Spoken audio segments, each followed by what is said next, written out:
Hello दोस्तों, कैसे हैं आप लोग। तो आज मैं आपके सामने एक और नई वीडियो लेकर हाजिर हूं और इस वीडियो में मैं एक छोटी सी कोशिश करने जा रहा हूं कि आपको आईएलटीएस एग्ज़ाम के बारे में कुछ फैक्ट्स बता सकूं और एक ब्रीफ ओवरव्यू दे सकूं कि आईएलटीएस एग्ज़ाम आखिर है क्या। तो शायद आप में से बहुत सारे लोगों ने सुना भी होगा आईएलटीएस एग्ज़ाम के बारे में। तो आईएलटीएस एग्ज़ाम का आखिर पर्पस क्या है। ये टेस्ट अगर आप एक इंग्लिश स्पीकिंग कंट्री में, जहाँ पर कि इंग्लिश एक फ़र्स्ट लैंग्वेज है, अगर उस कंट्री में आप स्टडी करना चाहते हैं या उस कंट्री में आप जॉब करना चाहते हैं या उस कंट्री में आप सेटल होना चाहते हैं, तो आपको आईएलटीएस में एक मिनिमम क्राइटेरिया, जो कि जैसे कि मान लीजिए आप किसी यूनिवर्सिटी में स्टडी करना चाहते हैं, किसी फॉरेन यूनिवर्सिटी में, तो उस यूनिवर्सिटी ने कुछ एक डिज़ायर्ड बैंड सेट किया होगा कि आपको इतने बैंड्स आईएलटीएस टेस्ट में चाहिए, तो इसलिए आपको आईएलटीएस टेस्ट में अपीयर होना पड़ता है और आपको उतने बैंड्स लेने पड़ते हैं।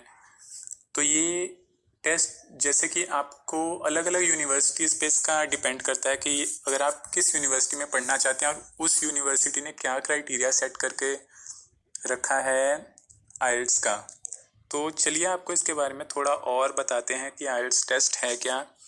आईएलटीएस फर्स्ट टाइम जो स्टार्ट हुआ था वो 1989 में स्टार्ट हुआ था और ये टेस्ट एक बहुत ही पॉपुलर टेस्ट है और हर साल लगभग 7 लाख से ज़्यादा लोग इस टेस्ट को लेते हैं और 120 कंट्रीज़ के जो एस्पिरेंट्स हैं वो इस टेस्ट में अपीयर होते हैं। तो आप देख सकते हैं कि ये एक बहुत ही पॉपुलर टेस्ट है और ये टेस्ट 3 जो मेजर इंस्टीट्यूशंस हैं उनके द्वारा मैनेज किया जाता है। फर्स्ट जो है वो है ब्रिटिश काउंसिल, जो कि एक ब्रिटिश इंस्टीट्यूशन है, और सेकंड है आईडीपी आईएलटीएस ऑस्ट्रेलिया। तो जैसे कि आप नाम से ही आपको पता चल गया होगा कि ये एक ऑस्ट्रेलियन इंस्टीट्यूट है।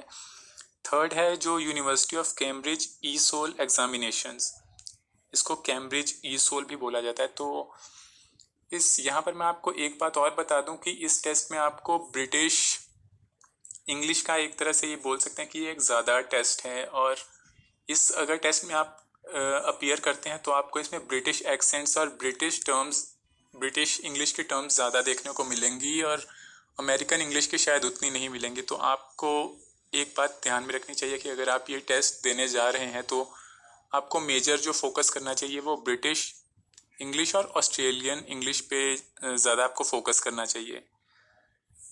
तो चलिए नेक्स्ट आपको बताते हैं कि आईएलटीएस के वर्जन्स कौन कौन से हैं। तो आप देख सकते हैं कि स्क्रीन पर मैंने लिखा हुआ है आईएलटीएस के 2 मॉड्यूल्स होते हैं या 2 वर्जन्स होते हैं, 2 टाइप होते हैं आईएलटीएस के। एक होता है एकेडमिक और जो सेकंड है वो है जनरल।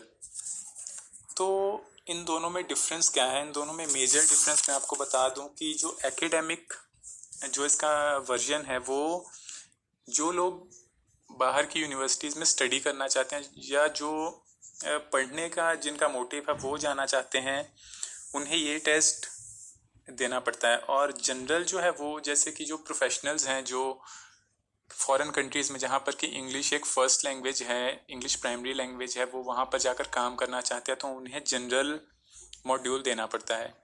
और यहाँ पर मैं आपको ये भी बता दूं कि जो एकेडमिक इसका वर्जन है वो थोड़ा सा डिफ़िकल्ट होता है as compare to general module, क्योंकि जो एकेडमिक है वो इसका डिज़ाइन ही इस तरह से किया गया क्योंकि आपको बाहर की यूनिवर्सिटी में जाकर आपको वहाँ पर स्टडी करनी है, तो इसलिए थोड़ा सा टफ होता है। वैसे प्रेपरेशन आपको हालांकि नहीं करनी पड़ती है, ऐसा आप किसी को लाइटली नहीं ले सकते कि जनरल मॉड्यूल ईजी है या कुछ ऐसा। हाँ, अगर दोनों को कंपेयर करेंगे तो एकेडमिक वर्जन आपको थोड़ा सा आपको थोड़ा सा टफ लगेगा एज़ कम्पेयर टू जनरल। और यहाँ पर मैं आपको एक और बहुत ही ज़रूरी बात ये भी बता दूं कि आपको इस बारे में आपको पहले से ही क्लैरिटी होनी चाहिए कि आपको इन दोनों में से कौन सा जो टाइप और कौन सा मॉड्यूल अटैम्प्ट करना है। आपको एकेडमिक आईएलटीएस अटैम्प्ट करना है या आपको जनरल अटैम्प्ट करना है, क्योंकि इन दोनों का स्कोर ही आप इंटरचेंजेबल नहीं है। इन दोनों का मान लीजिए कि आप ऐसा सोच रहे हैं कि मैंने जनरल मॉड्यूल क्लियर कर लिया और उसमें मुझे अच्छे बैंड मिल गए, और अगर आप बाहर स्टडी करना जाना चाहते हैं तो ऐसा नहीं है कि आपका वो जनरल मॉड्यूल काम में आ जाएगा, ऐसा नहीं है। आपको अगर आप स्टडी करने के लिए जाना चाहते हैं तो आपको एकेडमिक मॉड्यूल ही क्लियर करना पड़ेगा, और अगर आप काम के लिए जा रहे हैं तो आपको जनरल मॉड्यूल क्लियर करना पड़ेगा। तो इसके लिए आप पहले से ही पता कर लीजिए और पहले से आप मन बना लीजिए कि आप किस बेसिस पे आप जाना चाहते हैं फॉरेन कंट्री में। तो जो आइल्स का यहाँ पर मैं बता दूं कि जो आइल्स के 4 सेक्शंस होते हैं और जो 4 बेसिक किसी भी लैंग्वेज की जो स्किल्स होती हैं, और इस टेस्ट में जो इंग्लिश लैंग्वेज का है वो इसमें चारों पे आपको इक्वली जज किया जाता है। जो इसके 4 सेक्शंस हैं वो है लिसनिंग, रीडिंग, राइटिंग और स्पीकिंग। तो यहाँ पर मैं आपको एक डिफरेंस भी बता दूं, और उससे पहले मैं आपको ये बताना चाहता हूँ कि इस टेस्ट का ड्यूरेशन क्या है। टेस्ट का जो ड्यूरेशन है वो होता है 2 आवर 45 मिनट्स, यानी कि 2 घंटे और 45 मिनट का ये टोटल टेस्ट होता है। और इसमें से जो लिसनिंग है, जो फर्स्ट सेक्शन होता है वो होता है 30 मिनट का, और दोनों ही मॉड्यूल्स में यानी कि एकेडमिक और जनरल दोनों में ये होता है, सेम होता है। रीडिंग सेक्शन जो होता है उसका ड्यूरेशन भी 60 मिनट्स होता है बोथ मॉड्यूल्स के लिए, लेकिन यहाँ पर मैं आपको बता दूं कि जो एकेडमिक रीडिंग है वो डिफरेंट होती है as compare to general reading. General reading जो होगी वो थोड़ी सी इजी होगी और एकेडमिक वाली थोड़ी सी डिफ़िकल्ट होगी। और नेक्स्ट सेक्शन जो है वो है राइटिंग। राइटिंग में भी मैं आपको बता दूं कि इसमें आपको 60 मिनट्स यानी कि 1 घंटा का टाइम मिलता है, और ये भी दोनों मॉड्यूल्स के लिए ये डिफरेंट होता है। जो एकेडमिक राइटिंग है वो थोड़ा सा एक सेक्शन उसका डिफरेंट है, और जो जनरल राइटिंग है उसका भी एक सेक्शन डिफरेंट है। तो यहाँ पर मैं आपको इसके सब सेक्शंस के बारे में भी बता दूं कि जो राइटिंग में एकेडमिक राइटिंग की अगर मैं बात करूं तो यहाँ पर 2 सेक्शंस होते हैं। जो फर्स्ट सेक्शन होता है वो होता है एक एस्से, जिसमें कि आपको किसी भी एक टॉपिक पर एस्से लिखने को बोला जाएगा। और जो सेकंड सेक्शन है एकेडमिक राइटिंग का वो है आपको इसमें एक कोई भी चार्ट, ग्राफ या कोई भी एक टेबल जिसमें कि डेटा होगा वो आपको सिर्फ उसकी पिक्चर दी होगी, और आपको उसे एक्सप्लेन करना है कि इस चार्ट से या इस ग्राफ या जो टेबल है उससे आपको क्या आपकी समझ है, जो क्या आपको समझ में आ रहा है उसको आपको एक्सप्लेन करना होगा। तो ये एक बेसिक ओवरव्यू मैं आपको दे रहा हूँ। और अगर मैं बात करूँ जनरल राइटिंग की तो उसमें भी जो फर्स्ट सेक्शन है वो सेम ही होगा, उसमें भी आपको एक एस्से लिखना होगा। लेकिन जो सेकंड सेक्शन है जनरल राइटिंग का, इसमें आपको कोई डेटा या चार्ट, ग्राफ नहीं दिया होगा। इसमें आपको एक लेटर दिया जाएगा जो कि एक इनफॉर्मल या फॉर्मल या सेमी फॉर्मल जिसको बोलते हैं लेटर, वो हो सकता है। तो यहाँ पर मैं थोड़ा सा आपको इसकी समरी कर दूं कि जो आइल्ट्स में जो राइटिंग है वो दोनों के लिए तो फर्स्ट सेक्शन है वो सेम होगा, दोनों में एक एस्से होगा जनरल और एकेडमिक के लिए। और जो सेकंड सेक्शन है उसमें एकेडमिक में आपको एक चार्ट, ग्राफ या टेबल दिया गया होगा, और जो जनरल राइटिंग में जो सेकंड सेक्शन होगा उसमें आपको एक लेटर दिया जाएगा। तो यहाँ पे थोड़ा सा डिफरेंस है। रीडिंग में भी जैसे कि मैं आपको बता चुका हूँ एकेडमिक और जनरल में डिफरेंस है, राइटिंग में भी आपने देख लिया कि डिफरेंस है। और फिर जो चौथा सेक्शन आता है वो होता है स्पीकिंग का। स्पीकिंग सेक्शन दोनों ही मॉड्यूल्स के लिए सेम होता है, और स्पीकिंग सेक्शन ये काफ़ी इंपॉर्टेंट सेक्शन है। इसका हालांकि ड्यूरेशन तो बहुत कम होती है इसकी, 11 से 14 मिनट का ये एक इंटरव्यू टाइप का होता है, जिसमें कि आपको एक जो हाईली ट्रेंड जो आइल्ट्स एग्जामिनर है उसके साथ आपका फेस टू फेस इंटरव्यू होता है एक अलग कैबिन में। जैसे कि आप जॉब इंटरव्यू भी अगर कोई देखें तो उसी बेसिस पे होता है, ये उसी टाइप का होता है। तो फेस टू फेस इंटरव्यू होता है जो 11 से 14 मिनट का होता है। तो मुझे लगता है मैंने चारों सेक्शन के बारे में आपको थोड़ा सा ओवरव्यू दे ही दिया है। तो ये जो सेकंड स्क्रीन पर जो नेक्स्ट स्क्रीन पर आप देख सकते हैं कि difference between academic and general module, वो आपको मैं बता ही चुका हूँ। Listening and speaking sections are same for both the modules. Listening और स्पीकिंग सेक्शन दोनों ही मॉड्यूल्स के लिए सेम है। Reading and writing sections are different for general module. तो रीडिंग और राइटिंग में मैं आपको डिफरेंस बता चुका हूँ। और जो तीसरा है वो है general module is little bit easier than the academic one. वो भी मैं आपको बता चुका हूँ कि जो जनरल मॉड्यूल है वो थोड़ा सा ईजी होता है, क्योंकि उसका पर्पस ये होता है कि हम फॉरेन कंट्री में हम काम करने जाना चाहते हैं या हम वहाँ पर मूव होना चाहते हैं इमिग्रेशन के लिए। तो ये इसका पर्पस होता है, इसलिए थोड़ा सा ईजी होता है। और जो एकेडमिक है वो आपको स्टडी पर्पस के लिए आपको किसी एक अच्छी यूनिवर्सिटी में स्टडी करने जाना है, तो इसके लिए वो थोड़ा सा टफ होता है।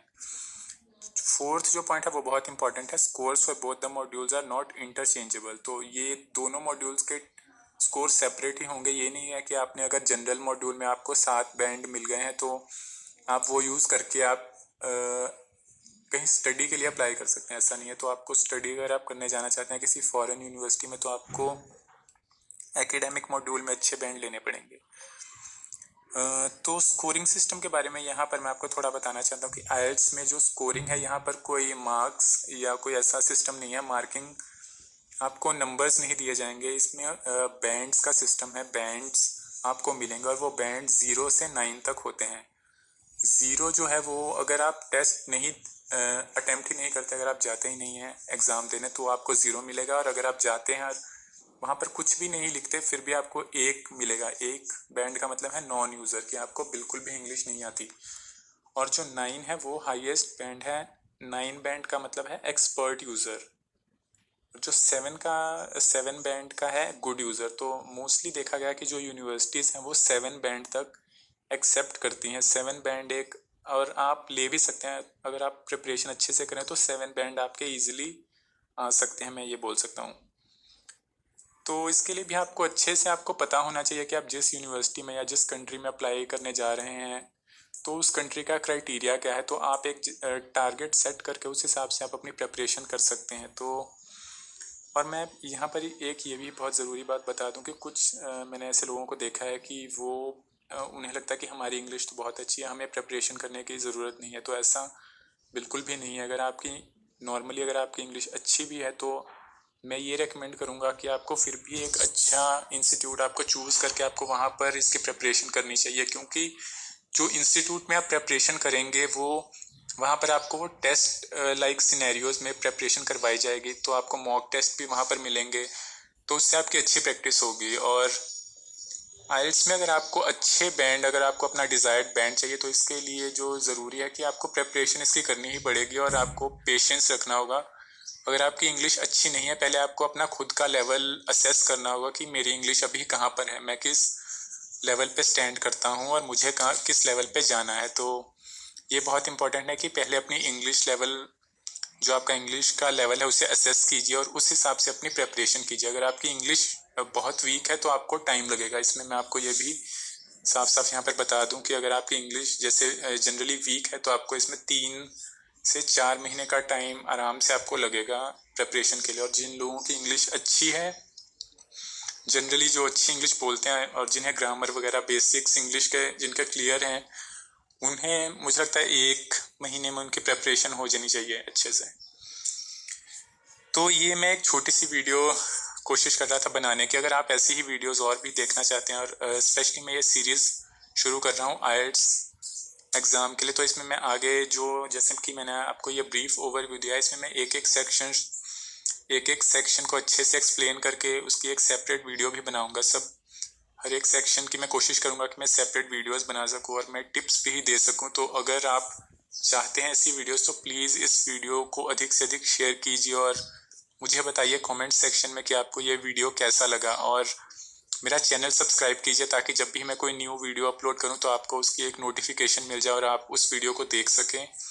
और अगर आप अपने फ्रेंड या किसी ऐसे इंसान को जानते हैं कि जो आईएलटीएस एग्ज़ाम के बारे में कुछ जानना चाहता है या प्रिपेयर करना चाहता है तो प्लीज़ उसे ये वीडियो दिखाइए और उसके साथ ये शेयर कीजिए वीडियो, और उससे भी बोलिए कि चैनल को सब्सक्राइब करें।